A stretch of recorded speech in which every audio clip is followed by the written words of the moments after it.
Fundación Federalismo y Libertad, les damos la bienvenida a todos los asistentes en esta jornada que va a ser una conferencia y un conversatorio dedicado al expresidente, teniente general Julio Argentino Roca, tucumano, 2 veces mandatario de la República.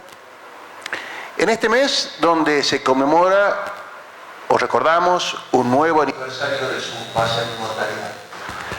Nos hubiera gustado hacerlo al homenaje el 19 de octubre, que es cuando correspondía, bueno, pero por cuestiones operativas lo pudimos recién llevar a cabo el último día de octubre, así que valga esa salvedad y sea este homenaje para él. Nos acompañan en el panel el ingeniero José Manuel García González, que nos va a hablar sobre la familia, el entorno familiar del prócer y los primeros años. Después el licenciado Gustavo Valberg va a hacer referencia al legado del prócer. Y finalmente quien les habla va a hablar un poquitito sobre anécdotas y curiosidades no muy conocidas sobre Roca que son interesantes que las sepamos, para compartirlas un poquito con ustedes. Finalmente dejaremos abierto el diálogo para que los asistentes puedan interactuar con los expositores y de esa manera concluiríamos este evento. Así que, bueno, con el permiso de todos ustedes, le pasamos la posta a José Manuel para que empiece con su disertación. Soy un gran admirador de Roca, y yo creo que tenemos que asumir el compromiso de reivindicar su figura, ya que ha sido muy castigado y es muy castigado e ignorado en esta época. Así que tenemos que hacer todos los esfuerzos para tratar de reivindicarlo y darle la posición que se merece en la historia y en el futuro. Julio Argentino Roca era hijo de José II Roca, que firmaba como Segundo Roca, y de Agustina Paz. A su vez, Agustina Paz era hija de Juan Bautista Paz y Figueroa, que fue ministro del gobernador Alejandro Heredia. Y Agustina, por supuesto, es sobrina, bisnieta de la nueva santa argentina, la mamantula, doña Antonia Paz y Figueroa. Segundo Roca nace en 1800 y tiene una trayectoria militar realmente muy importante. En 1816, cuando tenía 16 años, ya se incorpora al cuerpo voluntario, digamos, de lo que era la policía de Tucumán, pero muy poco tiempo después pasa al Ejército Libertador del general San Martín, actuando en Chile y en Perú.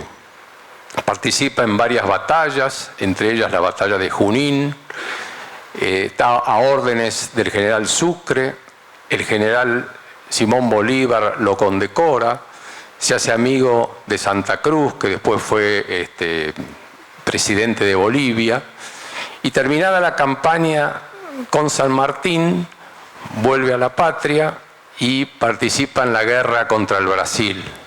En la guerra contra el Brasil está bajo las órdenes del comandante en jefe, el general Alvear. A continuación sigue su actividad militar en las luchas internas, con Lavalle, después con el general José María Paz en las batallas de Oncativo y La Tablada contra Facundo Quiroga, después en la Ciudadela, donde son derrotados y tiene que emigrar a Bolivia. Está unos años en Bolivia y regresa en el año 1835 con el ex gobernador de Tucumán, el general Javier López. Y allí intentan derrocarlo a Alejandro Heredia, pero fracasan, y Alejandro Heredia ordena fusilar a los rebeldes, a los que se habían rebelado. Es así fusilado Javier López. Pero Segundo Roca se salva gracias a su hija, a la hija de Juan Bautista Paz, o sea, del ministro, porque estaban comprometidos, estaban de novios. Entonces Agustina Paz le pide a su padre si por favor podía interceder ante el gobernador para que lo indulte, cosa que así ocurre. Se casan Segundo Roca y Agustina Paz en 1837. Tienen 8 hijos, 7 varones y una mujer. Al primer hijo le ponen de nombre Alejandro, un poco en reconocimiento a la magnanimidad de Alejandro Heredia, porque lo había indultado. El segundo hijo nace en Monteros y le ponen el nombre Ataliva. Y le ponen el nombre Ataliva porque Ataliva había sido un indio que en el Perú, en una batalla, lo había asistido cuando estaba herido y lo había recuperado, incluso lo había llevado a su toldería para que no lo agarren los enemigos. El tercer hijo es Marcos, que lleva el nombre de su tío Marcos Paz. El cuarto es Celedonio, que lleva el nombre del gobernador Celedonio Gutiérrez. Y el quinto es Julio Argentino. Julio Argentino nace en julio de 1843 y su madre le escribe una carta al coronel Roca, o sea, al padre, que en esos momentos no estaba en Tucumán, diciéndole que a nuestro hijo le vamos a poner el nombre Julio porque nació en el mes de la patria, y Argentino porque yo espero que haga cosas importantes para su país. Es una carta realmente muy interesante. Bueno, Julio Argentino nace acá en la ciudad de Tucumán, en la casa de sus abuelos, de los Paz, que viene a ser en la hoy calle San Martín y Muñecas, donde está la farmacia La Unión. Ahí está ubicada la casa de los Paz. Su infancia, tanto él como sus hermanos, reciben las primeras letras de los franciscanos, acá en el convento de San Francisco, que quedaba a una cuadra de la casa de los abuelos. Cuando se habían casado, Paz, o sea, Agustina Paz y Segundo Roca, habían recibido de regalo la finca Vizcacheral de Juan Bautista Paz, o sea, el padre de Agustina. La finca Vizcacheral queda en Las Talitas, eran 500 hectáreas. La casa todavía existe destruida, en muy mal estado, pero todavía está la casa original, o sea, lo que queda de la casa original. Y allí Segundo Roca hace un emprendimiento azucarero, o sea, planta caña de azúcar, planta caña criolla, pero no le va muy bien. Él era de vocación militar y a eso se dedicaba. Bueno, luego de Julio Argentino nacen Agustín, Rudecindo y la única mujer, que es Agustinita. En 1855 muere Agustina Paz y el pobre coronel Segundo Roca realmente queda destruido, viudo, con 8 hijos y pobre, porque mantener 8 hijos y darles educación con el sueldo de coronel no le alcanzaba. Entonces tomó una decisión muy dura, que es desmembrar a la familia. A los 2 hijos mayores, que eran Alejandro y Ataliva, los manda a Buenos Aires, a la casa de una hermana de él. Los 3 que seguían, Marcos, Celedonio y Julio Argentino, los manda al Colegio de Concepción del Uruguay. Y los 3 menores quedan con unas tías acá en la casa de los abuelos Paz.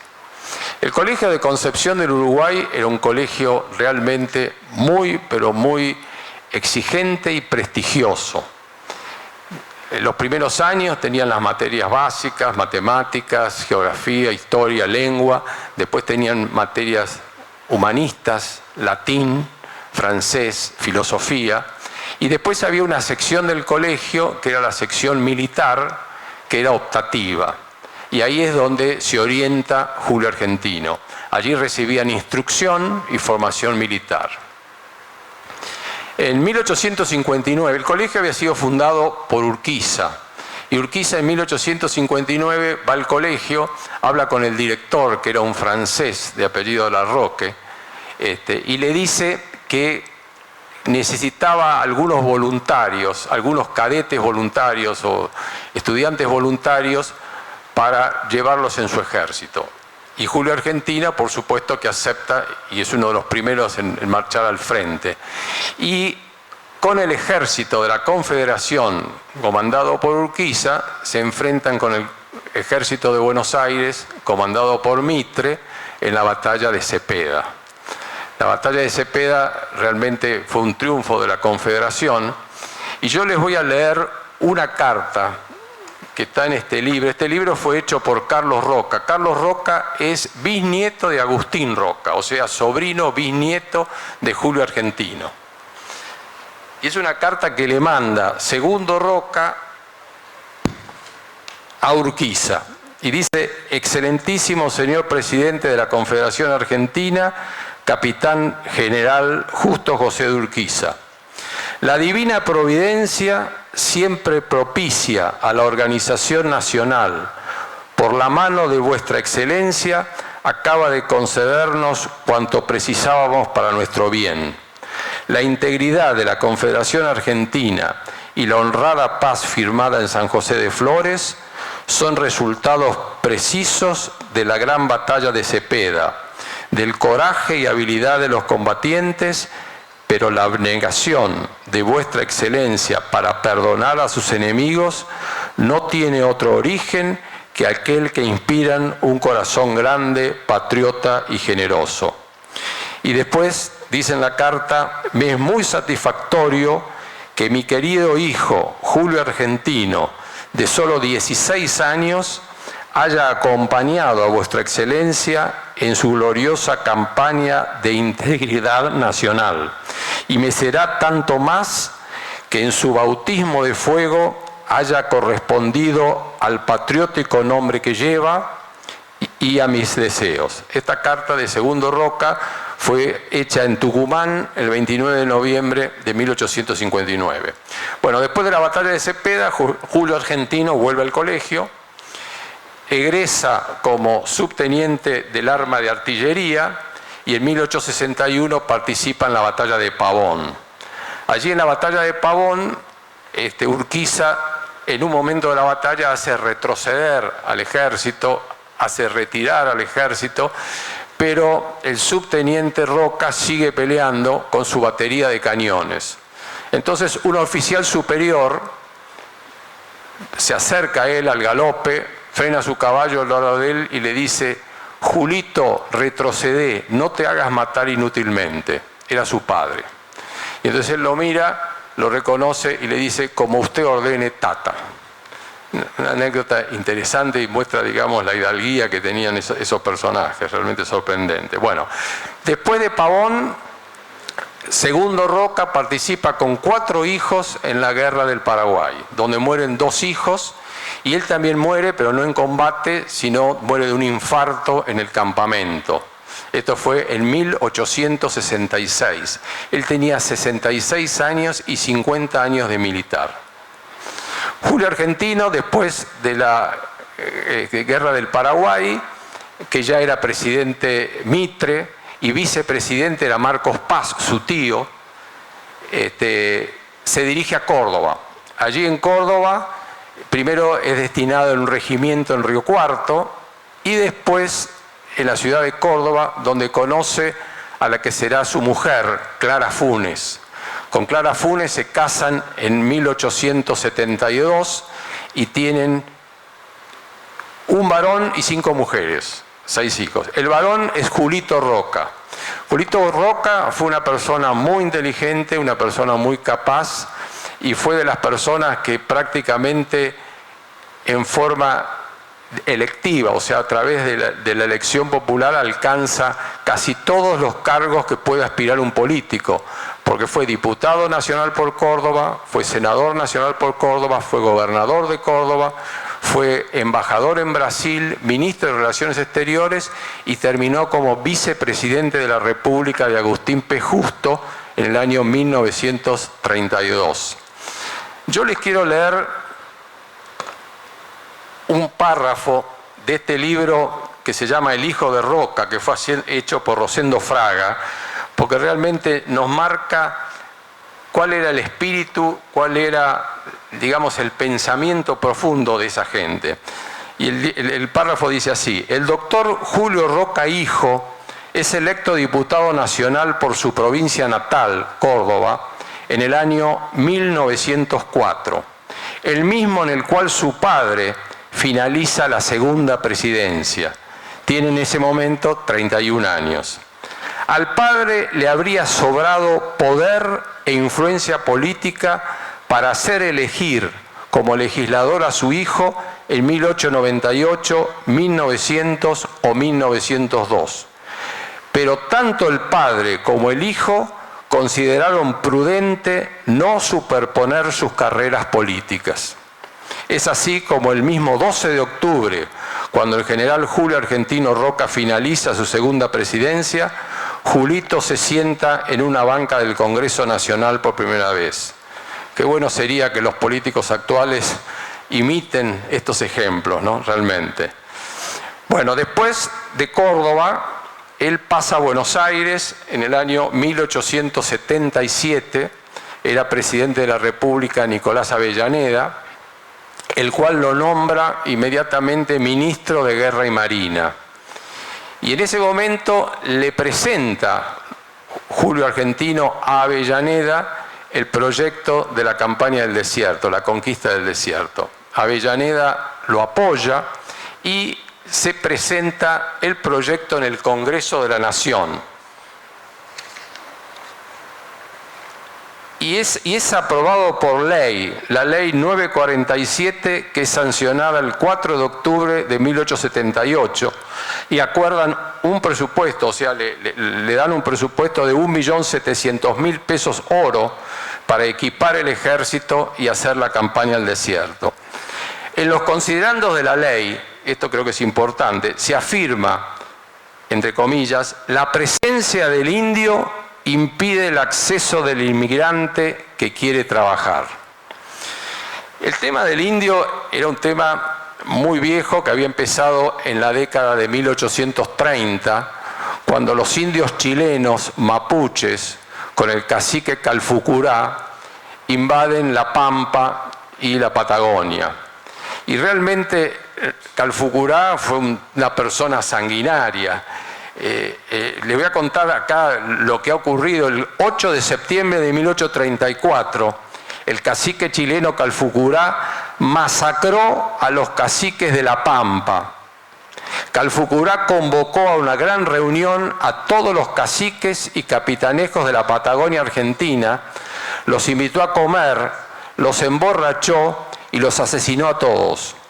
Murieron los 1000 caciques y capitanejos. El único que logró escapar gracias a su astucia fue el cacique Ignacio Coliqueo. Con lo cual, acá hemos visto siempre que se ha distorsionado la historia, porque los verdaderos pueblos originarios, los ranqueles y los tehuelches, fueron de alguna manera absorbidos o destruidos por los chilenos al mando de Calfucurá. Finalmente Calfucurá es derrotado en 1872, presidencia de Sarmiento, y muere en su campamento en las Salinas Grandes en 1873, y le sucede su hijo Manuel Namuncurá. Roca, cuando inicia la campaña, que junta un ejército de 6.000 hombres, 800 indios amigos y 7.000 caballos, hace una campaña o una acción de desplazamiento, o sea, de posicionamiento del territorio, y llega a recuperar 550.000 kilómetros cuadrados, que de hecho no formaban parte de la patria, porque estaba en poder de los indios chilenos y con pretensiones del propio gobierno de Chile. El 25 de mayo de 1879 festeja la fecha patria a orillas del Río Negro, y pocos meses después llega a la confluencia de los ríos Limay y Neuquén. Después va entablando una serie de alianzas y buenas relaciones con los indios. Algunos se incorporan, digamos, al ejército, y con Manuel Namuncurá también, incluso lo nombra en su presidencia a Manuel Namuncurá coronel del ejército argentino. Y Manuel Namuncurá manda a muchos de sus hijos, tuvo un montón de hijos, ¿no? Con muchísimas mujeres también. Algunos de sus hijos estudiaron a Buenos Aires. Un caso importante es el caso de su hijo Seferino, porque él le confía a los salesianos, porque los salesianos fueron con el ejército de Roca, igual que naturalistas y biólogos como el caso de Florentino Ameguino, y los salesianos lo educan a este chico, que inmediatamente demuestra tener una gran bondad y una gran espiritualidad, a tal punto que los salesianos lo mandan al Colegio Don Bosco a Buenos Aires, y después a una escuela agrotécnica de los salesianos cerca de Cañuelas. Y finalmente, dadas las condiciones de santidad que presentaba este chico, lo mandan a Roma. En Roma tiene una reunión, una audiencia con el Papa Pío IX, al cual le regala un poncho pampa. Y lamentablemente Ceferino muere de tuberculosis a los 18 años. Bueno, Roca, después de, digamos, de haber logrado todo este posicionamiento que fue un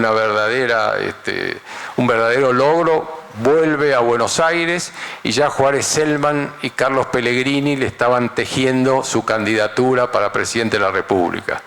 Y asume el 12 de octubre de 1880, llevando de vicepresidente a Francisco Madero. Bueno, quiero leer 2 párrafos y ya creo que ya mi tiempo se ha acabado. Quería entrar un poco en la primera presidencia, la ley 1420 y una serie de cosas, pero no sé si tengo tiempo. 2 minutitos. Bueno, entonces 2 minutitos. Bueno, yo creo que para nombrar 4 o 5 grandes logros de Roca. Uno es la inmigración. Hasta ese momento la inmigración era española, italiana y en menor medida francesa. Él lo que hace es promover la inmigración de otros pueblos de Europa Oriental, de Rusia, judíos y turcos, vienen musulmanes. En su primera presidencia llegan 400.000 inmigrantes a la Argentina. Otro de sus grandes logros es la ley 1420, de educación primaria, gratuita, obligatoria y laica. Él argumenta el tema de la educación laica para que los hijos de los inmigrantes que no profesaran la religión católica tuvieran la posibilidad de educarse. O sea, los hijos de los judíos, los hijos de los turcos, los hijos de los protestantes, etc. También hace la ley de registro civil bajo el mismo concepto. ¿Por qué? Porque los nacimientos, los casamientos y las defunciones se anotaban en las parroquias. Entonces había que tener una posición no religiosa para los que no eran católicos. Otro gran logro fue la expansión de los ferrocarriles. Cuando él asume había 2.100 kilómetros de vías en el país y cuando él se retira en 1886, 6.300. Nosotros teníamos el ferrocarril a Tucumán traído por Avellaneda. Bueno, él lo expande, lo lleva a Salta, lo lleva a Jujuy, lleva el ferrocarril a Cuyo, a San Juan y Mendoza, que no tenía, y varias líneas en la provincia de Buenos Aires, Córdoba, Santa Fe, Litoral, etc. Otro de sus grandes logros fue el puerto de Buenos Aires. Él logra, por ley, la aprobación del presupuesto de Eduardo Madero de hacer el puerto frente a la Plaza de Mayo, o sea, lo que hoy es Puerto Madero. Y cuando firma el contrato, invita a refrendar con su firma a los expresidentes Sarmiento, Avellaneda y Mitre. O sea, otro gesto realmente importante. Bueno, y leo los últimos 2 párrafos que realmente sintetizan un poco todo lo que ha sido el gobierno de Roca y el pensamiento de Roca. El gobierno tutelaba y estimulaba, solo reemplazaba la iniciativa privada cuando ésta no aparecía, pero la función esencial era dar el marco para el desarrollo libre y ordenado. El Estado daba tranquilidad al público, optimismo al inversor, confianza a la moneda y respaldo a toda empresa de bien público. El Colegio de Concepción del Uruguay había sido una fábrica de hombres con un sello ideológico invariable.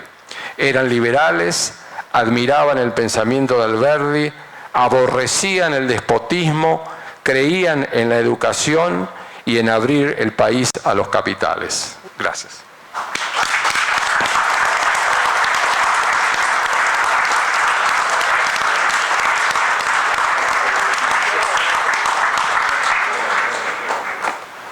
Bien, buenas noches. Mi tarea es hacer un resumen sobre los aspectos económicos de los gobiernos de Julio Argentino Roca. Lo que vemos acá en azul es cómo creció el Producto Bruto Real durante la generación del 80. Roca fue tal vez el principal exponente de la generación del 80 y lo que se observa es el crecimiento continuo, en particular durante los gobiernos de Roca, 81% en el primer gobierno, 17% en el segundo. 37, perdón. Téngase en cuenta que la variación de los porcentajes es simplemente porque la base de cálculo es cada vez más grande. Por eso el porcentaje puede parecer chico, pero es un enorme crecimiento en realidad. Además, en cuanto al producto real per cápita, también representa crecimiento durante todo el periodo. Es decir, el producto creció más de lo que creció la población. Pero durante el segundo gobierno de Roca, el sector industrial también crece más de lo que creció el PBI. El sector que menos creció en el segundo gobierno fue el sector servicios, como para que más o menos dé como un promedio el PBI total. Pero ahí se observa que no es simplemente que el sector agrícola creció, la industria también. Y eso se ve en el salario real del obrero industrial. De lo que hay datos es para el segundo gobierno de Roca, también creció. Es decir, el sector obrero fue muy favorecido al margen de que en general el salario real creció en toda la época. Eso tiene que ver con el flujo migratorio. Si hubieran tenido malas condiciones de vida, simplemente no hubieran venido los inmigrantes. Con la línea azul se ven las entradas de personas, con la línea roja las salidas. Y prácticamente todos los años, excepto la crisis de 1890, si las cosas hubieran estado mal en Argentina, si el obrero hubiera sido explotado, si el trabajador hubiera sido explotado, no habrían venido.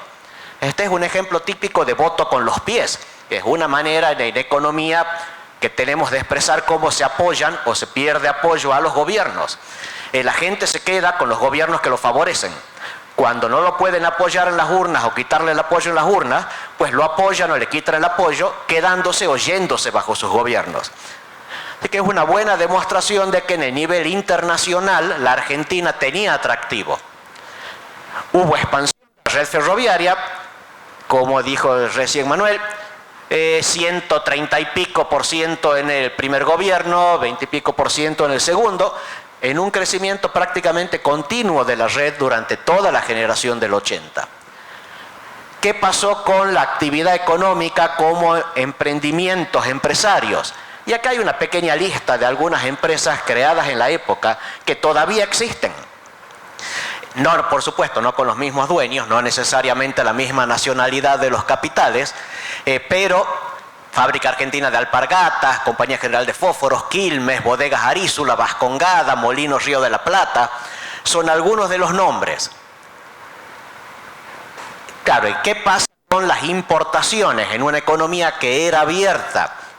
Pues las importaciones tenían un buen porcentaje del consumo interno, era producción nacional. Por supuesto, los sectores que implicaban más industrialización eran mayormente importados. En lo que era propiamente nacional, alimentación, vestido y tocador, artes gráficas, construcción, era la inmensa mayoría del consumo. Pero igual hay producción nacional en muebles rodados y anexos, la artística, productos químicos, metalurgia.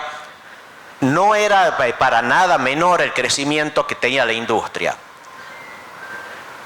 Comparativamente con la región, acá podemos ver qué pasaba con Brasil. El cálculo es este.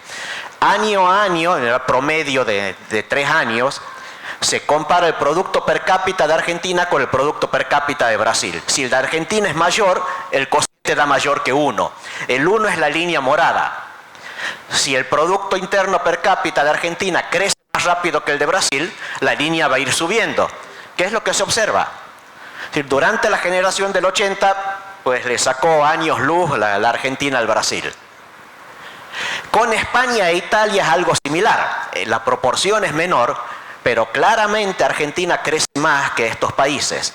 Por eso no extraña que la principal fuente de los inmigrantes hayan sido España e Italia, justamente. ¿A qué se debió esto? Algunas explicaciones. ¿Qué estaba procurando el gobierno? En primer lugar, consolidar un Estado nacional. No hay que olvidar que Argentina pasó casi medio siglo de guerra civil, con algunas etapas más furibundas que otras, pero en definitiva, pacificación en serio, uno podría decir ahí desde 1862. Y aún así, cuidado con las cuotas, no hay que olvidarse los levantamientos de la provincia de Buenos Aires en 1874 y en 1880. Pero el objetivo principal de Roca fue consolidar el Estado Nacional, integrar políticamente el país, hacer realmente un solo país y aprovechar los recursos que tenía el país. ¿Cómo lo hizo? En primer lugar, respetando un marco institucional que implicaba el poder de la presidencia. Roca tenía en claro que el poder ejecutivo tenía que conducir la creación o el desenvolvimiento del país. Y sobre todo es el poder de la presidencia por sobre los caudillismos provinciales. Es decir, que los gobernadores acepten que había un poder central. ¿Para qué? Para hacer regir los principios de la Constitución Nacional. La Constitución Nacional dio un marco que en la parte de derechos uno lo puede considerar que es un marco garantista en cuanto a garantía de los derechos civiles. Pero además es una constitución programática. Tenía las líneas de un programa de gobierno. Entonces, cumplir con los principios de la Constitución Nacional era cumplir con el programa de gobierno implícito en la Constitución. Y eso necesitaba la conducción presidencial.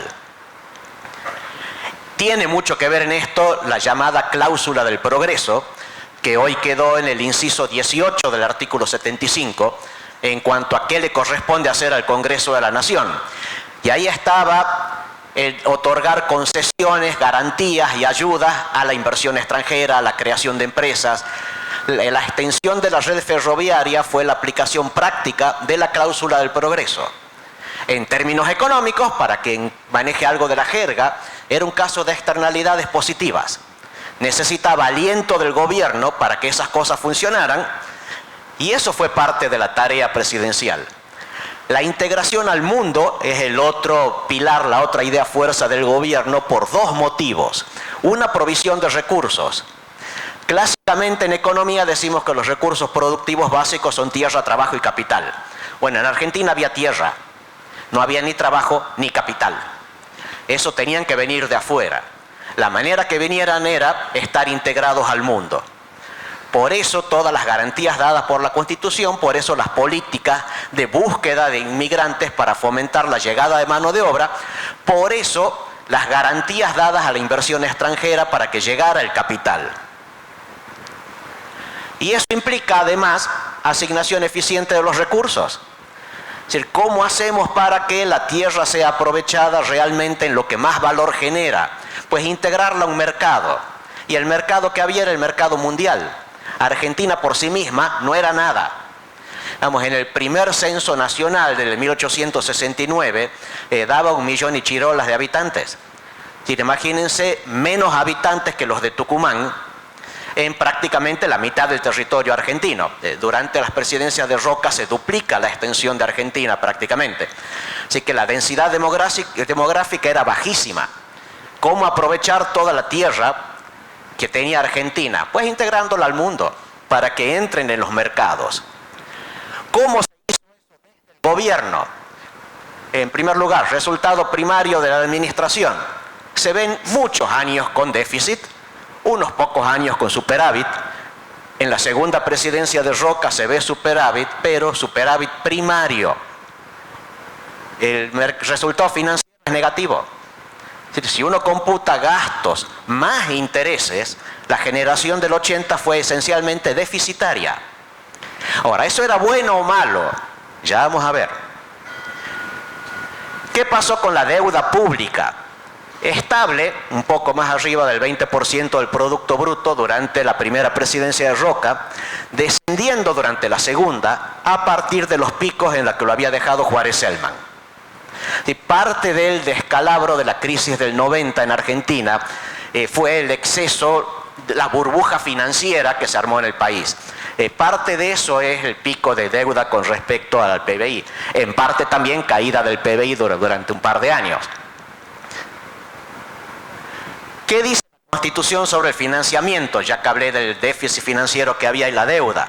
Pues que la deuda es para urgencia de la nación o para empresa de utilidad nacional. La deuda es únicamente para emergencia y para obra pública. Punto. No para pagar sueldos.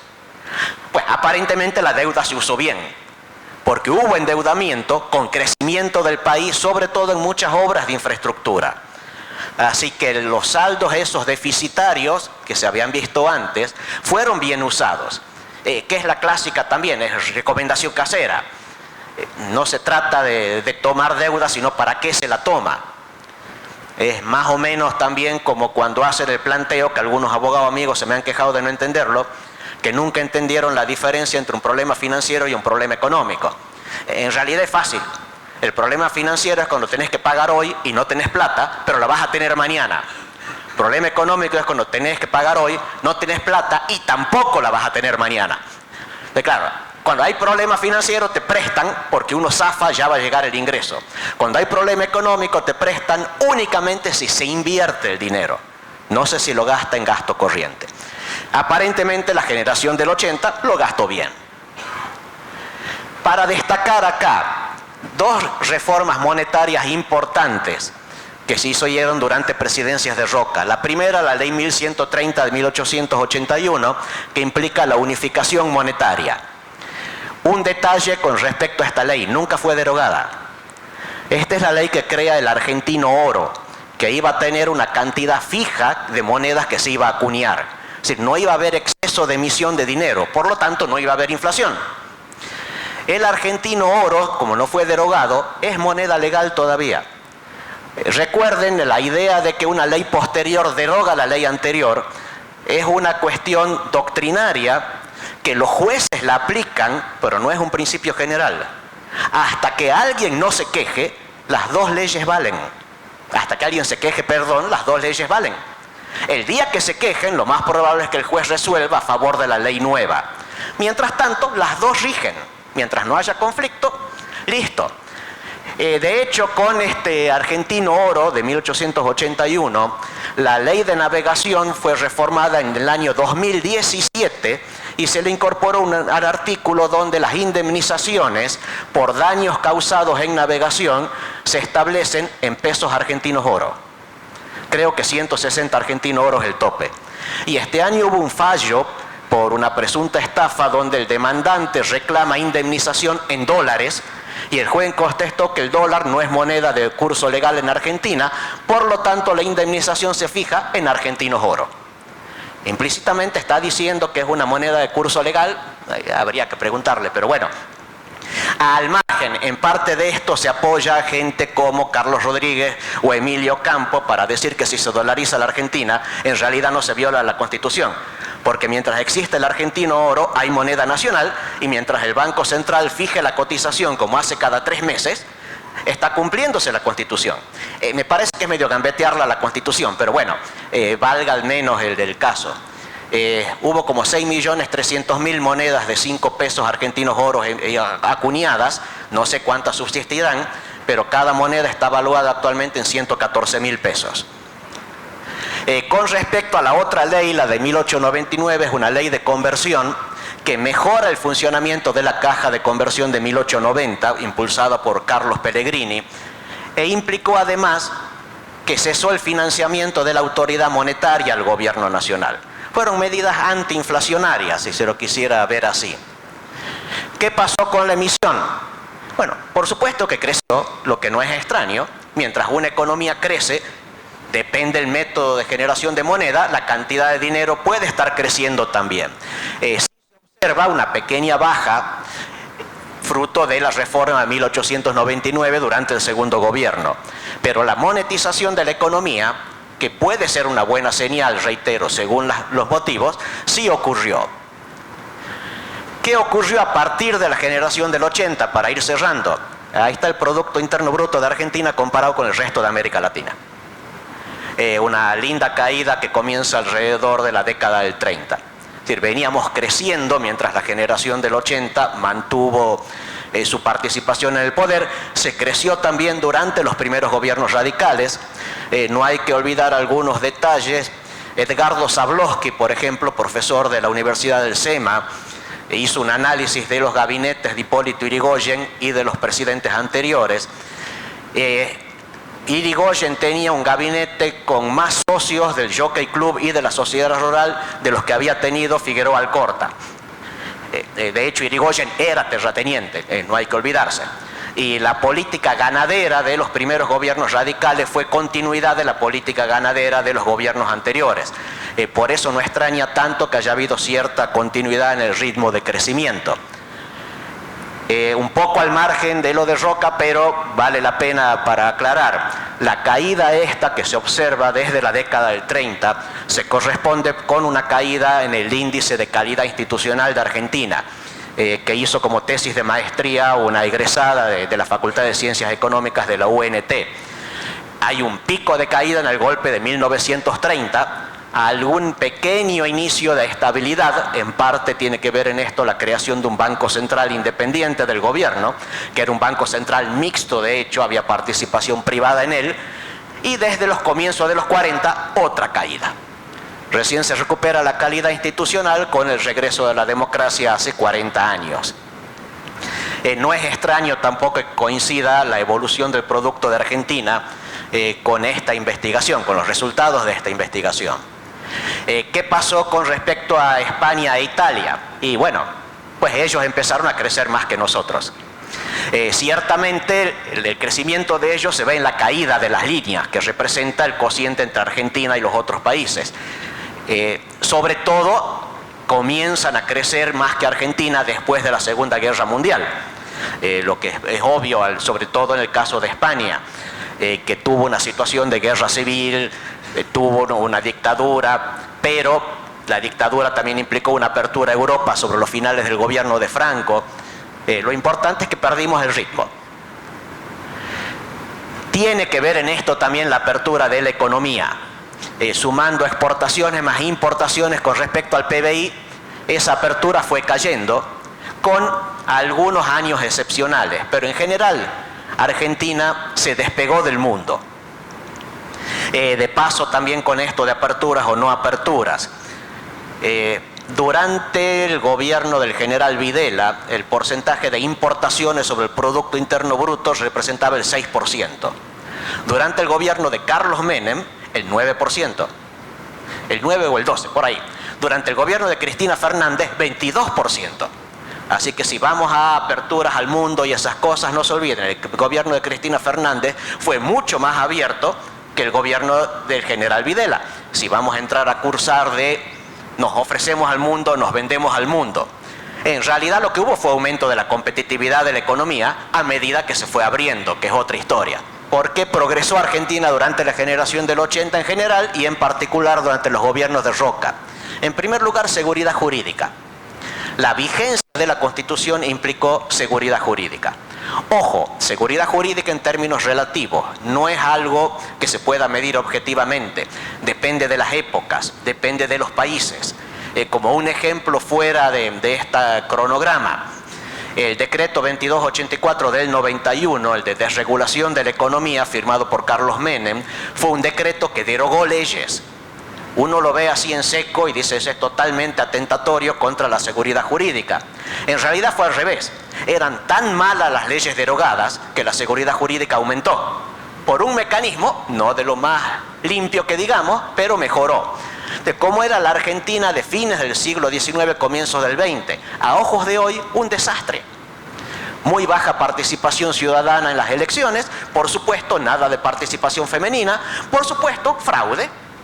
Y prácticamente sin partidos políticos organizados en el sentido moderno, salvo la Unión Cívica Radical 1891 en adelante.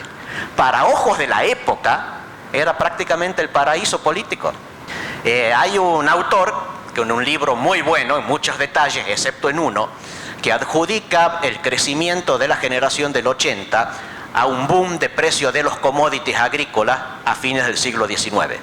Y punto. Dice, Argentina tuvo suerte. Ese fue el caso. Hubo excelentes precios para los granos y Argentina tenía tierra. Entonces, listo, se aprovechó la tierra. Se olvida este autor que en Europa había una pampa húmeda, Ucrania.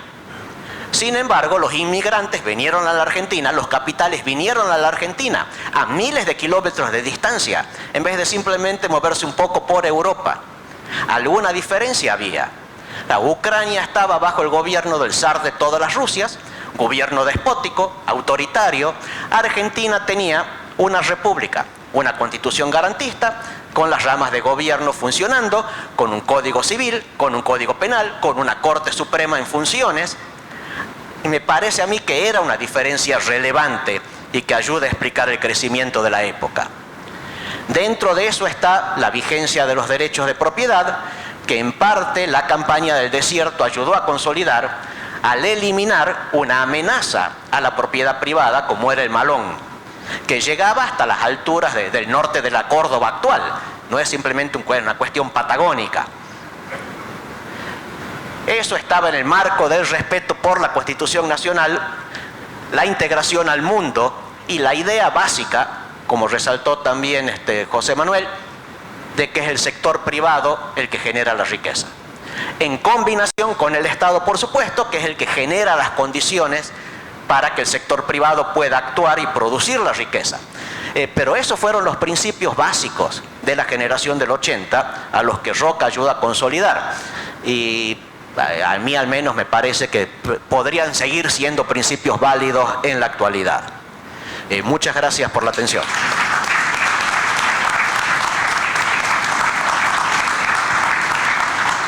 Yo voy a hablar sobre algunas curiosidades y anécdotas con respecto a la vida de Julio Argentino Roca. En primer lugar, bueno, elegí esta imagen. Es un cuadro que ustedes lo pueden encontrar en el Salón de los Pasos Perdidos del Congreso de la Nación, salió de la Cámara de Diputados, y muestra cómo el general Roca inaugura las sesiones del Congreso en el año 1886. Y si se observa con detalle, tiene una venda, porque acababa de ser víctima de un atentado antes del inicio de su discurso inaugural de las sesiones del Congreso en aquella oportunidad. Y si uno ve la imagen, va a encontrar a muchas personas conocidas de la época, Joaquín B. González, mismo Juárez Selman, es decir, Carlos Pellegrini, que eran diputados o senadores en aquel momento, y nos puede llamar también la atención de que bueno, pero esto no es la Cámara de Diputados, donde lo veía más asentado el año pasado a Cristina que el Senado. No, este es el viejo Congreso de la Nación, que está a media cuadra de la Casa de Gobierno en Buenos Aires. Ustedes van a ir por la calle Balcarce, lo van a encontrar, y pueden entrar ahí. Actualmente es la sede de la Academia Nacional de la Historia, y se lo puede conocer al viejo Congreso. Y este cuadro, hay una réplica también allí en la Academia Nacional de la Historia, que es donde sesiona y están todavía las bancas históricas que coinciden con las que están en este cuadro. ¿Dónde nació Roca? Bueno, ya José Manuel recién me spoileó un poquitito lo que yo iba a comentar, pero bueno, quienes habla en alguna oportunidad, bueno, él habla también de que los ingenieros no somos muy de estar en el tema de la historia, ¿no? Aquí veo que varios ingenieros, varios colegas, que también nos gusta mucho la historia y somos bastante aficionados al tema, sobre todo el ingeniero Medina, que está acá, que es la persona que más sabe sobre el archivo de Tucumán y sobre la historia de Tucumán, es el ingeniero Medina, seguramente, que nos está acompañando acá. Bien, quienes habla había incurrido también en un error hace unos años. Pensaba y estaba convencido porque que la casa natal de Roca era esta, donde hicimos un homenaje con la Fundación Federalismo y Libertad en el año 2018, que es la casa del Vizcacheral, que está en estas condiciones terribles. Estaba equivocado. El ingeniero Medina me hizo llegar un material que corroboramos que realmente no nació Roca. Sí pasó muchas veces allí, era una casa quinta de la familia, pasó muchas veces su infancia en el Vizcacheral, pero no nació allí. ¿Y eso cómo lo sabemos? Bueno, hay una carta de José II Roca, que hablaba recién José Manuel también, el papá de Julio Argentino Roca, y le escribe una carta a Celedonio Gutiérrez. Esta carta me la hizo llegar también el ingeniero Medina, que está en el archivo histórico de la provincia de Tucumán. Fechada 18 de julio de 1843. José II sí estaba en Tucumán en esa fecha.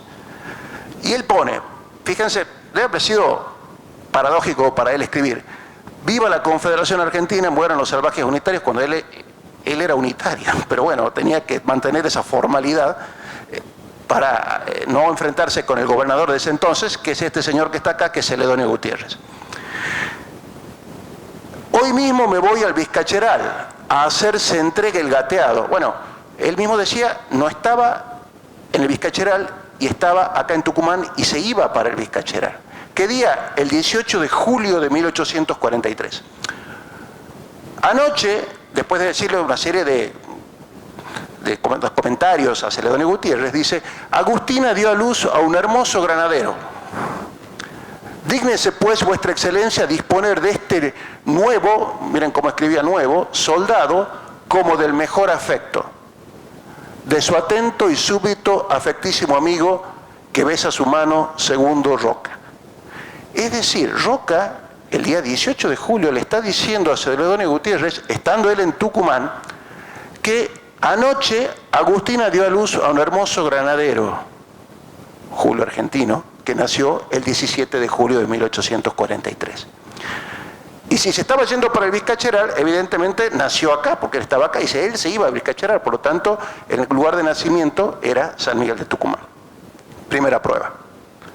Segundo, también el ingeniero Medina tuvo la gentileza de acercarme a esta publicación, que es de la actual Junta de Estudios Históricos de Tucumán, que en aquel entonces se llamaba Instituto de Estudios Históricos de Tucumán, del año 1936, muy incunable prácticamente, y con la partida de nacimiento de Roca, que dice: certifico que en el libro de bautismo número 14 de este archivo parroquial a mi cargo, a página 45 vuelta, se halla el asiento de una partida que dice: en la iglesia matriz de San Miguel de Tucumán, en el año del Señor de 1844, a 2 de enero, yo, el cura rector interino bajo firmado, suplí las sagradas ceremonias del bautismo de don Alejo Julio Argentino.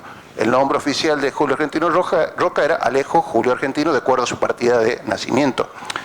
De 5 meses y 15 días, hijo legítimo de don Segundo Roca y de doña Agustina Paz, lo bautizó de socorro el presbítero don Zoilo Domínguez, y para que conste lo firmó José Cornelio Santillán. Es decir, nace el 17 de julio, pero lo bautizan 5 meses después prácticamente, y lo bautizan con agua del socorro, porque aparentemente había estado medio enfermo el bebé, y lo tuvieron que bautizar de urgencia por cualquier cosa. ¿Y quién lo bautiza? Dice, doctor don Zoilo Domínguez. Don Zoilo Domínguez era el párroco de Monteros, y eso dio lugar a que muchas veces los monterizos creyeran que Roca había nacido en Monteros porque lo bautizó el párroco de Monteros. Pero no, acá es San Miguel de Tucumán, es nuestro. Y además de eso, este señor que está acá es Julio Argentino Roca, hijo, como lo mencionaba recién José Manuel, el hijo de Julio Argentino, vicepresidente de la Nación. Y cuando le preguntaron en el año 36 dónde nació, él contestó: Buenos Aires, julio 1 de 1936. Sobre el nacimiento de mi padre, el general Julio Argentino Roca, por la fe de bautismo que obra en mi poder, puedo afirmarles que nació en la ciudad de Tucumán el 17 de julio de 1843, no pudiendo precisar en cuál casa fue de esa ciudad. Bueno, por lo menos ya estamos más cerca. El mismo Roca. ¿Qué dice Roca? Bueno, el 26 de junio de 1911, señor don Julio Bulacio Monteros, ya desde ese entonces los monterizos decían que había nacido allá, y le preguntaron, y él que contestó: contesto a su carta en la que me pide informes sobre el lugar y fecha de mi nacimiento. Nací en la ciudad de Tucumán el 17 de julio de 1843. Fui bautizado en la misma ciudad, siendo mi padrino don Adeodato Gondra, un famoso tucumano de aquel entonces. De Monteros conservo muy gratos recuerdos, pues siendo un niño pasé frecuentes temporadas en una propiedad que en ese pueblo tenía mi tío, don Pedro Roca, Julio Argentino Roca. O sea, anduvo por Monteros, pero no nació allí. Este señor que está acá, muchos de nosotros quizás no tengan la más remota idea de quién será. Voy a hacer una pregunta fuera de esquema. Levanten la mano los decanos. Este señor que está acá, ¿cómo se llama el estadio, el Monumental? José Fierro. Este es José Fierro. ¿Quién es José Fierro? Dirán, la verdad que yo pasé un montón de veces ahí y no sabía quién era José Fierro este. Bueno, José Fierro era un gran historiador de la primera mitad del siglo XX, hincha y fundador de Atlético Tucumán, por eso es que le pusieron el nombre de él al Monumental, al estadio. Estudió mucho sobre la historia de Tucumán y escribió, y se entrevistó con mucha gente que lo conocía a Roca y conocía a las familias de Roca. Y también muchas otras personas que en ese trabajo de la Junta de Estudios Históricos que compartí recién con ustedes menciona, dicen, testimonio de José Antonio Suto a la Comisión Nacional Monumento a Roca, declaración de Florencio Sal a José Ignacio Arauz en un folleto Tucumán 80 años antes, impreso en 1916. Declaración de José Fierro, acá está, en carta al doctor Emilio Catalán el 19 de junio de 1936, donde cita testimonios de Tiburcio Padilla, no el actual, sino el de aquel entonces, Hermenegildo Rodríguez y Marcelino de la Rosa, personas honorables y respetables de la época, que dijeron que Roca había nacido en la calle Las Heras, número 623, propiedad de Francisco Javier Álvarez. En 1843, esa propiedad pertenecía a Juan Bautista Paz, el suegro de Roca, abuelo materno del general, el suegro de José II Roca, perdón, el abuelo materno del general. Y quedaba a la par de la propiedad de Lorenzo Domínguez. ¿Quién es Lorenzo Domínguez? El cura que lo bautizó a Roca. Es decir, el párroco de Monteros lo bautiza a Roca, ¿por qué? Porque vivía a la par. O sea, tenía la casa de la familia al lado. Y aquí tenemos esta planimetría que también me acercó el ingeniero Medina, que muestra más o menos, fíjense, esto sería la actual calle Muñecas, esto que está acá es la San Martín, que en la época de Roca se llamaba calle del Obispo Molina, posteriormente, hasta durante la primera mitad del siglo XX, se llamaba calle Las Heras, y esta es la esquina donde, aquí hay una marroquinería, me ubican, ¿verdad? Este es el norte, sur. Y esto al lado está Herederos de Juan Bautista Paz. Este croquis refleja el estado catastral de las parcelas hacia la primera mitad del siglo XIX. Y acá está la familia de Lorenzo Domínguez, la familia del cura que lo bautiza. Y acá dice 25 varas. Bueno, cuando yo vi esto, dije, bueno, muy probablemente esto debe ser la esquina de la marroquinería y esto debe ser el bar que está al lado, Charlie. Y de hecho pensaba que era así. Hasta que el ingeniero Medina me dice, no, hay que ver bien cuánto eran las varas de la época, las varas castellanas. ¿Cuántos son, ingeniero?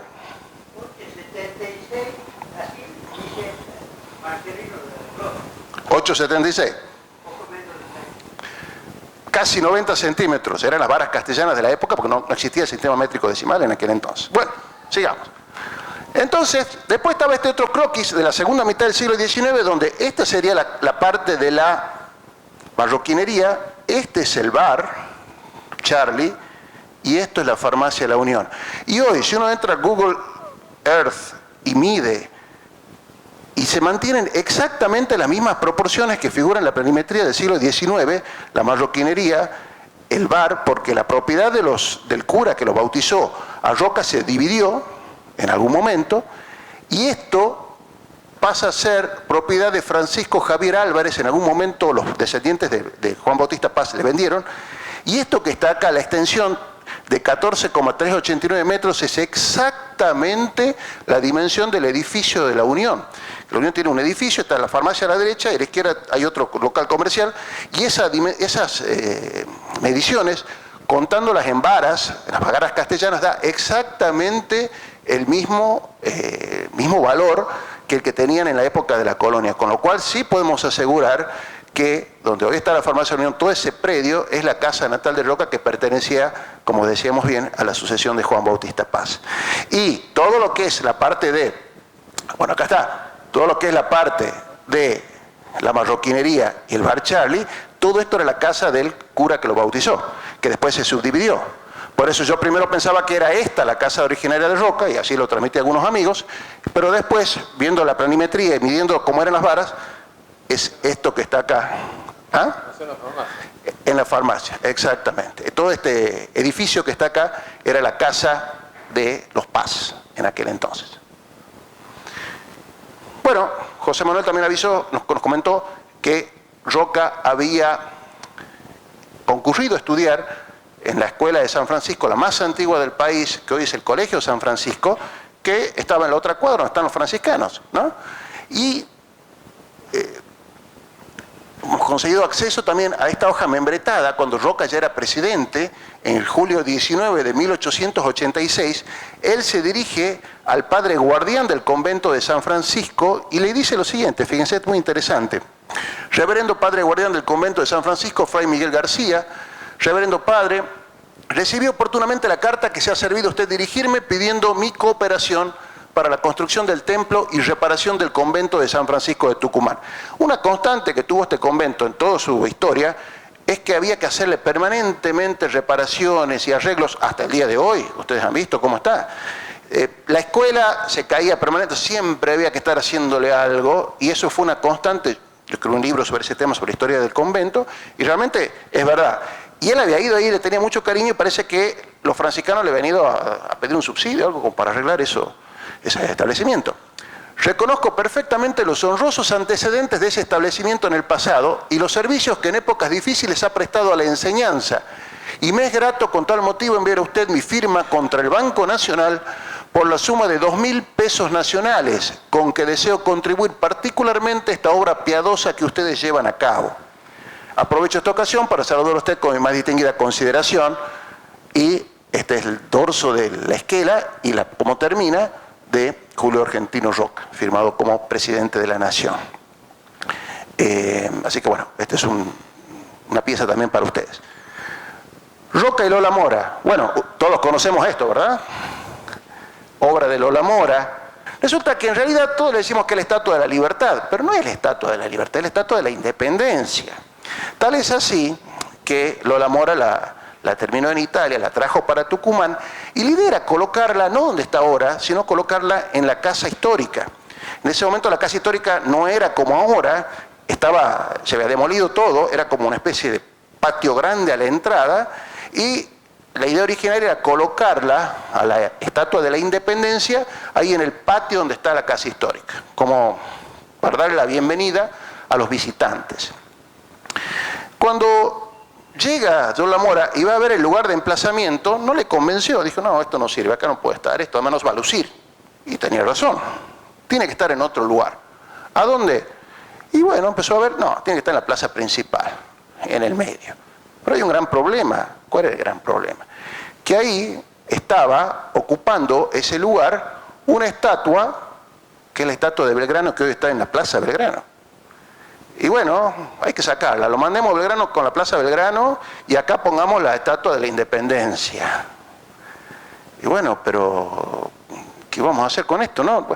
Y se armó todo un debate a nivel nacional sobre la estatua de la Independencia. Que intervino Bartolomé Mitre y dijo, sí, bueno, a mí me parece bien que esté en Tucumán, me parece bien que esté en la plaza Independencia, y me parece interesante que la Libertad esté mirando hacia el este, porque es cuando está saliendo el sol. Entonces es como que está mirando el surgimiento de la nueva nación en consonancia con esta independencia que se ha declarado en Tucumán. Es lo que decía Bartolomé Mitre. Por eso no le convenció a Lola Mora. Lola Mora decía, no, tiene que estar mirando al cerro, los cerros tucumanos con su majestuosidad, tiene que estar mirando hacia el oeste. Y se armó un gran debate en toda la prensa nacional, donde ya estaba listo que Belgrano lo fletaban, el tema era dónde miraba la Estatua de la Libertad. Y en eso tuvo que terciar el presidente de la República, Julio Argentino Roca. ¿A quién le dio la razón? A Lola Mora, porque hoy la tenemos a la Estatua de la Libertad mirando hacia el oeste. Entonces, Roca siempre la apoyó a Lola Mora, siempre la respaldó, le consiguió una beca para ir a Europa, la conseguía para darle los contratos de obras públicas, de obras de arquitectura y de escultura también. Entonces fue la favorita de Roca en ese sentido, la artista favorita, y ella supo agradecerle a Roca estos favores que le había brindado. ¿Y cómo lo hizo? Muy sencillo. Todos conocemos este friso que está acá, que es el famoso bajo relieve que hizo Lola Mora, que está en la casa histórica, en el patio de los homenajes. Y si nos ponemos a ver de todos los congresales, vamos a encontrar acá un congresal de uniforme, y pelado y con barba. De los congresales de Tucumán de esa época, había un solo militar, que era Gorriti, diputado por Salta, que no era pelado y tampoco tenía barba. Entonces uno se pone a ver, bueno, evidentemente acá está el homenaje de Lola Mora a Julio Argentino Roca. Y se estilaba en muchas oportunidades que los artistas en sus obras coloquen algún benefactor en un rincón como para decir, bueno, ahí está mi reconocimiento. Bueno, entonces cuando ustedes vayan a la Casa Histórica, lo van a ver a Roca como congresal que declaró la independencia en 1816. Bueno, Roca y Namuncurá, ya José Manuel habló sobre Namuncurá, Manuel Namuncurá, el hijo del brutal y sanguinario cacique Calfucurá, que fue realmente, como no tiene ningún problema en masacrar poblaciones enteras con sus indios, los araucanos o mapuches hoy. Y Namuncurá, cuando muere Calfucurá, Namuncurá lo sucede. Y empezó siendo tan agresivo y tan violento como su papá. Fue el último cacique araucano que asoló el territorio argentino con malones. Este señor que está acá, Manuel Namuncurá. Fue vencido por Roca en la campaña del desierto. El salesiano Domingo Melanesio gestionó que dejara las armas en 1884. Y aquí los salesianos tuvieron un papel fundamental. Yo soy salesiano.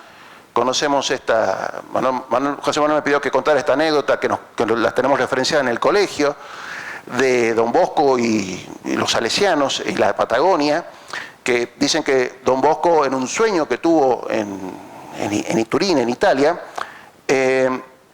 vio que había un campamento de aborígenes y que se acercaban misioneros de distintas congregaciones, los franciscanos, y estos indios los veían y los masacraban. Jesuitas también, mercedarios no les dejaban nada, dominicos también. Y ve que en un momento, y efectivamente así fue, en un momento determinado ve que empiezan a aparecer en su sueño los salesianos de él y que se empiezan a acercar a la toldería y él se desespera en el sueño como para alertarles que no se acerquen porque les va a pasar lo mismo. Y paradójicamente en el sueño les llama la atención que estos misioneros se acercan y son bien recibidos por los indios y terminan abrazados y como chanchos amigos allí. Entonces él lo tomó como si fuera una visión y dijo, ahí es donde tengo que mandar mis misioneros. Los primeros misioneros que eran de los salesianos fuera de Italia. Y empezó a pedir en todos los lugares fotografías, daguerrotipos de los distintos aborígenes que había en los lugares del mundo. Le mostraron del Amazonas, dije, no, estos no son. Los de África tampoco, los de Australia no. Y les mostraron los araucanos y dijo, estos son los que yo he visto en mi sueño. Y ahí empezó a hacer todas las gestiones para mandar los salesianos a la Patagonia, que justo coincidía también con Roca, que quería entrar en esta campaña del desierto, y tal es así que los salesianos lo acompañaron y ayudaron a que esta campaña no fuera tan brutal como dicen las malas intenciones de algunos que lo quieren tergiversar. Bueno, los salesianos lo pacificaron, lo convencen a Manuel Namuncurá de dejar las armas y así lo hizo, visitando varias veces Buenos Aires para gestionar beneficios para su tribu. Y tal es así que Roca en agradecimiento lo designa coronel del ejército argentino. Y aquí lo vemos al indio vestido de coronel del ejército argentino, que no lo hubiera vestido de haber sido tan brutales el ejército argentino al haber masacrado a sus propios paisanos. No fue así. Y él lo lucía con orgullo a su uniforme, pese a reconocerse haber nacido en Chile. Porque decía, sí, yo nací en Chile, pero yo me siento argentino, y siempre lucía con orgullo este uniforme. Y fíjense, al lado de él están sus dos de sus hijos, Seferino Namuncurá, el beato, y todos vestidos en forma, digamos, no como indios. Roca lo designó coronel del ejército y aunque había nacido en Chile, siempre se reconoció argentino. Roca y las cumbres presidenciales. En 1899, borde la guerra con Chile por una cuestión de límites, Roca al último momento la para y dice, yo me voy a encontrar con el presidente de Chile para terminar esto de una buena vez. Y, ojo, Roca ganó todos sus galones en el campo de batalla. Todos sus ascensos fueron por batallas. Llegó a ser el general más joven de la Argentina, ascendido por Nicolás Avellaneda en el campo de batalla. Entonces, no tenía miedo a pelearle a Chile, pero veía que no era conveniente y gestionó esta famosa foto que vemos acá, donde están los dos presidentes, Errázuriz, el de Chile, y Roca, el presidente argentino, en el famoso brazo del Estrecho, donde se encontraron en Punta Arenas en ese mismo año para distender esta situación que prácticamente nos llevó a la guerra en 1899. Eso llevó a que 3 años después se firmaran en 1902 los famosos Pactos de Mayo con Chile, donde se limitaban los armamentos. Decía, bueno, estábamos armándonos para la guerra, la Argentina había encargado toda una serie de armamentos, sobre todo en lo que es la Armada, cruceros acorazados en Italia, y habían llamado también a la movilización general, y se trataba de pacificar un poco para destinar esos recursos a otro tipo de fin, más pacífico. Esto que está acá es un cartel que esta calle tiene el nombre de Presidente Julio Argentino Roca. ¿Saben ustedes de dónde está ese cartel? Punta Arenas, Chile. Ahí no le cambiaron el nombre del presidente Roca a la calle, pese a que Roca, muchos de los chilenos dicen, nos quitó la Patagonia Oriental. Ahí está. Nosotros acá le sacamos los nombres a Roca, ellos, los chilenos, le pusieron el nombre a esta avenida y la tienen como una de las principales de Punta Arenas. Roca y Japón, tema interesante también para tratar. Bueno, el 3 de febrero de 1898 se firmó un tratado de amistad entre Argentina y ese país que quedaba tan lejos en aquella época, Japón. Habrá sólida y perpetua paz y amistad entre la República Argentina y el Japón y sus respectivos ciudadanos y súbditos. Tuvieron que transcurrir más de 50 años después para que Frondizi firmara un segundo tratado con Japón, que es el que tenemos vigente hasta el día de hoy, repitiendo prácticamente este mismo artículo que había incluido Roca en este establecimiento de relaciones diplomáticas entre la Argentina y el Japón. Y esto es muy interesante, es una anécdota que la quería compartir con ustedes, en cuanto a que hasta 1903 la Argentina estaba armándose para el eventual conflicto con Chile. En 1902 se firman estos Pactos de Mayo que hablamos recién, de desarme, y la Argentina tenía encargados en el astillero Ansaldo en Génova, en aquel momento el Reino de Italia fabricaba buques de guerra bastante poderosos en aquel momento, tenía 2 cruceros acorazados, el Moreno y el Rivadavia, que estaban prácticamente terminados.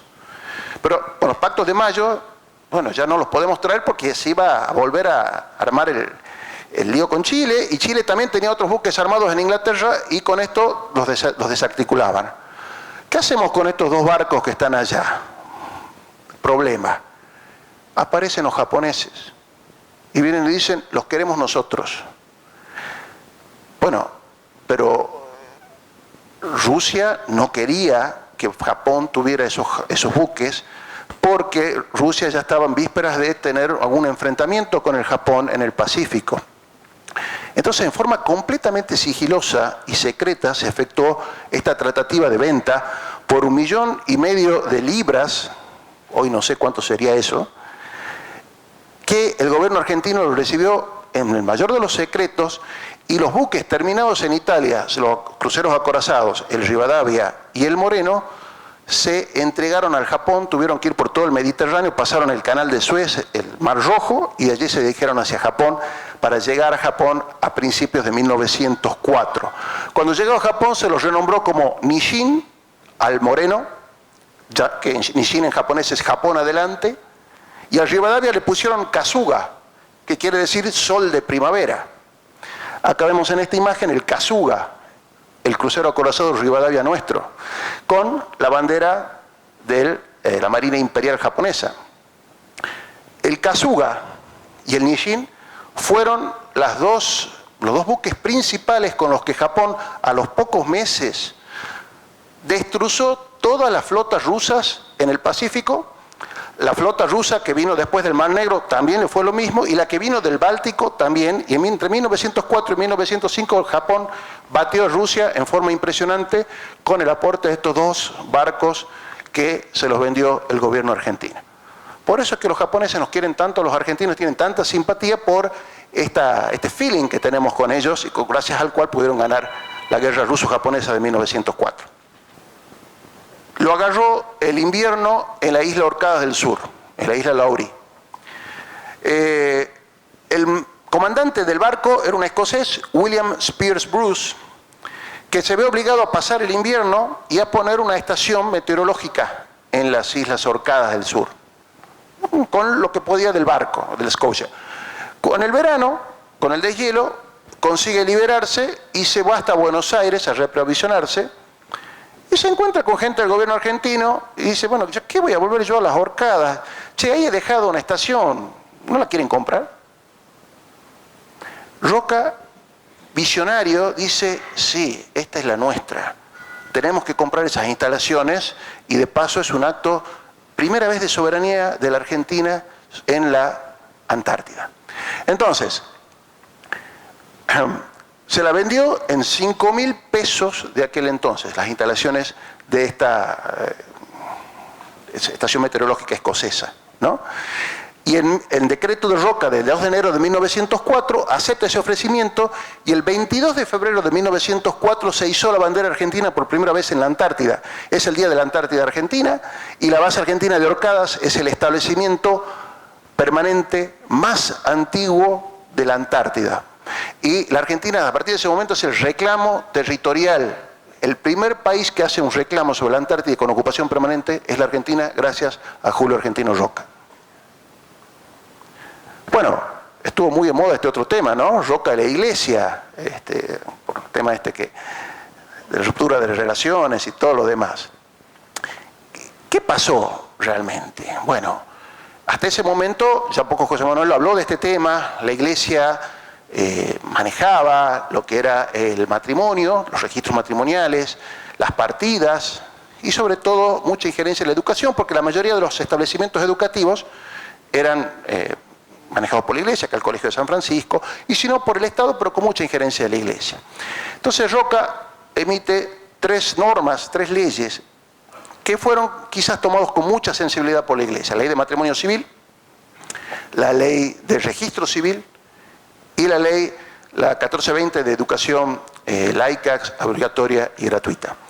Lo laica fue lo que generó el problema y eso llevó a que el nuncio apostólico, que es el emisario del Papa, el embajador del Papa en la Argentina, hizo toda una serie de manifestaciones y se fue hasta Córdoba y quiso imponer criterios. Tiene una personalidad muy complicada, Monseñor Matera, y que Roca dijo, no se lo tolera más, ¿sabes qué? Que se vaya, porque este tipo realmente se está metiendo en los asuntos internos de la Argentina. No se rompieron las relaciones diplomáticas con el Vaticano. Primero, el Vaticano no existía como Estado hasta ese momento.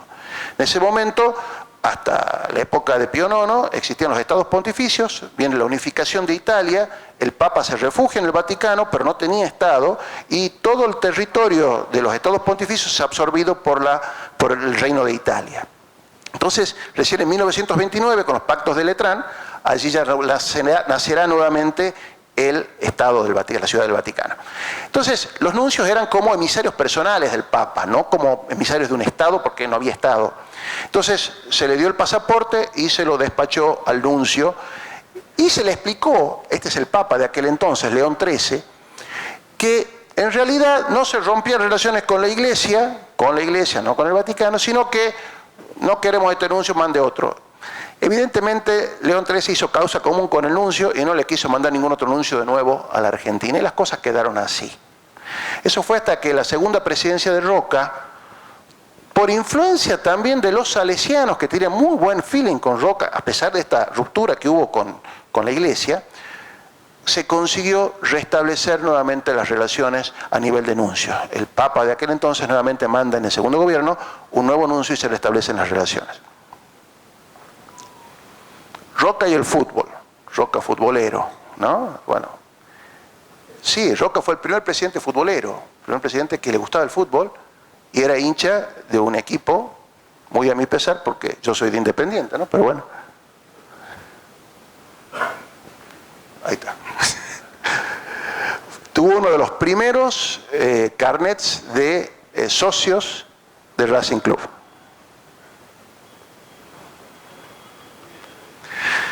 Y el último tema que quería compartir con ustedes, que me parece muy interesante, Roca falleció el 19 de octubre de 1914. Hacía el 28 de julio de 1914, es decir, menos de 3 meses antes, había empezado en Europa la Gran Guerra, la Primera Guerra Mundial. Alemania invade Bélgica y Luxemburgo y bueno, ataca Francia y se arma la gran conflagración mundial. Los primeros meses realmente fueron tremendos y daban cuenta a los periódicos sobre los avances permanentes del ejército del Kaiser sobre Francia.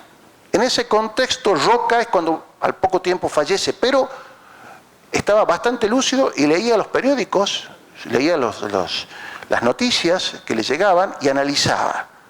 Y la pregunta, ¿qué pensaba Roca? O sea, Roca nació con Rosas y murió con el Kaiser. O sea, toda una vida completamente, dos mundos completamente distintos. ¿Qué pensaba Roca de la guerra? ¿A quién le apostaba para ganar? Esa era la pregunta del millón. Bueno, Leopoldo Lugones, el gran poeta, era amigo de Roca y lo iba a visitar. Y sabiendo que Roca estaba enfermo y que le quedaba poco de vida, lo visitaba seguido. Entonces un día lo encuentra y le dice, general, ¿y cómo ve este tema usted de Europa? Había pasado 2 meses nada más, ¿no? Y Roca le dice a Lugones, no había más que hablar, porque los alemanes estaban derrotados, dice Roca. Entonces, Lugones quedó perplejo y me imagino que habrá pensado, no, Roca evidentemente no está bien de la cabeza, los alemanes están ganando por todos lados y te dice que van a perder. El 14 de septiembre de 1914, en una carta, Roca se explicita un poco más sobre este asunto y dice, desde el principio de la guerra europea yo estaba en desacuerdo con gran parte de nuestros mariscales que, idólatras del poder militar de Alemania, aseguraban de antemano el triunfo del Kaiser. Encantados de ver la inmensidad y la furia de huracán con que se lanzaba sus huestes sobre Bélgica y Francia. Los hechos parece que van dando la razón, por lo que el mundo civilizado tendrá que regocijarse. Me son también muy gratos los juicios exagerados de Lugones sobre mi capacidad adivinatoria, que yo los tomo como expresión de afecto y amistad. Es decir, que Roca hasta el último momento él decía, Alemania pierde, a Francia gana. 4 años después de una durísima guerra, fines de 1918, el destino evidentemente le dio la razón a Julio Argentino Roca, que 4 años ya la había visto venir.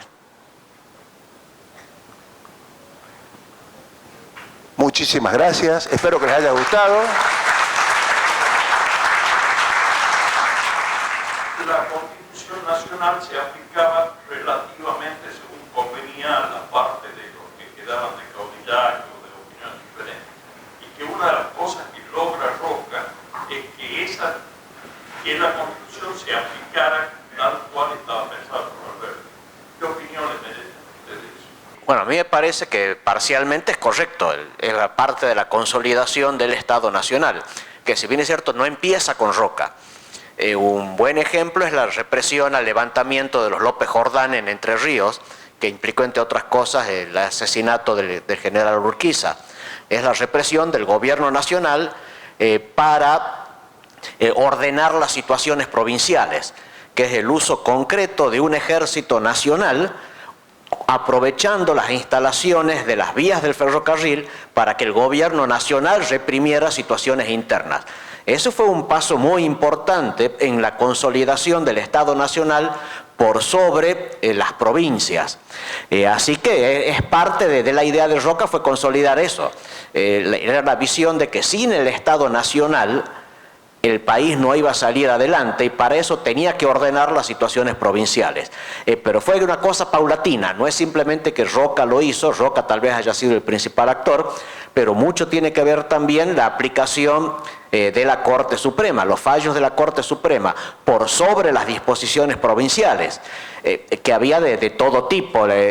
Declarar la constitucionalidad de leyes de Buenos Aires trasladando la industria frigorífica al sur del Riachuelo, por citar uno de los casos, o en contra del nombramiento por el Poder Ejecutivo de jueces para causas en los ríos y no a través del Congreso.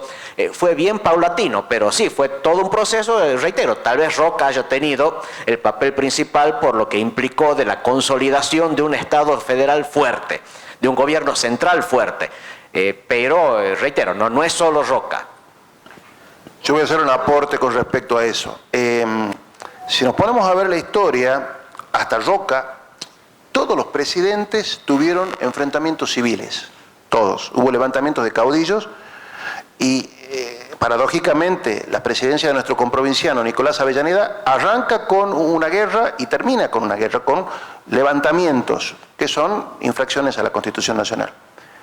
Pero si vemos los dos gobiernos de Roca, porque Roca fue el mandatario que estuvo más años frente a la presidencia en la historia, 12 años, 6, pasaron 2 mandatos y volvió con 6. Los 12 años de Roca no hubo un levantamiento, no hubo un caudillo que se haya levantado contra el gobierno nacional, y llama la atención, no hubo ninguna revolución radical. Los radicales a Roca no se le animaron. Se le animaron a Juárez Celman, se le animaron a Evaristo Uriburu, se le animaron a Quintana, pero a Roca no se le animaron. Es decir, el país estuvo pacificado bajo el gobierno de Roca. Y no es porque haya habido una represión, un tipo Maduro, una cosa así, no. O sea, quizás también por eso puede ser que decimos que hubo observancia de la Constitución Nacional. Paz y administración. Paz y administración era su lema, ¿no? Sí, por supuesto. Bueno, otra cosa que me gustaría que toquemos es que cuando hablan que Roca luchó contra el indio, lo que no se dice es que muchas veces los malones chilenos, porque eran chilenos, venían muchas veces al mando de oficiales chilenos. Y el más destacado de ellos fue uno de los hermanos Carrera. En este momento no recuerdo el nombre, pero uno de los hermanos Carrera, que usted terminó fusilado, ¿no?, venía a la cabeza de uno de los malones. Sí, eso fue en el año 19. El año 19, cuando Carrera y Alvear hacen sus correrías en el centro de la República, aliados de varios indios. Pero bueno, de todas maneras, es un tema también que se trata... ¿Cómo? No era malón, según vos. Lo que pasa es que era un movimiento de Carrera y de Alvear contra el gobierno directorial de ese entonces, porque lo veían, que era Pueyrredón, porque lo veían muy cercano a San Martín. Entonces, y fue en un marco de la guerra de la independencia. Estamos medio alejados de lo que es Roca, que estamos ya en el año 78, 79 en adelante. Pero bueno, es cierto lo que usted dice en cuanto a que este tipo de balones era propiciado por los chilenos, eso no hay ningún tipo de duda. Es más, los chilenos no tenían malones. Llamativamente, todos los malones eran del lado argentino. Llamativamente, los indios chilenos que se reconocían chilenos, Namuncurá y Calfucurá se reconocían chilenos, asolaban las poblaciones del lado argentino, se llevaban las cautivas, se llevaban el ganado, lo que robaban en el camino hacia Chile, cruzaban la cordillera y lo vendían allá, y los chilenos le pagaban. Y les daban todo el armamento y las cosas que necesitaban. Y hay encima también debates en el Congreso chileno, donde ellos mismos, un legislador chileno se rasga la vestidura y dice: no puede ser que hablamos tanto de estos indios que salen a asolar y todo lo demás, y digamos la verdad, somos nosotros los que lo estamos bancando para que vayan a asolar a la Argentina y después nos quejamos. Eso a confesión de parte, relevo de prueba. Bueno, les agradecemos mucho a todos ustedes por esta presencia en este evento del CIT, del Centro de Investigación de Tucumán de la Fundación Federalismo y Libertad. Les agradecemos también a los expositores, a José Manuel, a Gustavo, y la presencia de todo el staff de la Fundación para dar soporte a este evento. Y esperamos que nos acompañen en las próximas jornadas que tengamos también sobre recordar el pasado de nuestra patria y poder conversar y reflexionar sobre eso. Y bueno, agradecemos también acá Gracias. Agradecemos a la Fundación Miguelillo que nos ha prestado este lugar para que podamos tener este evento. Así que muchísimas gracias a todos ustedes. Que Dios los bendiga.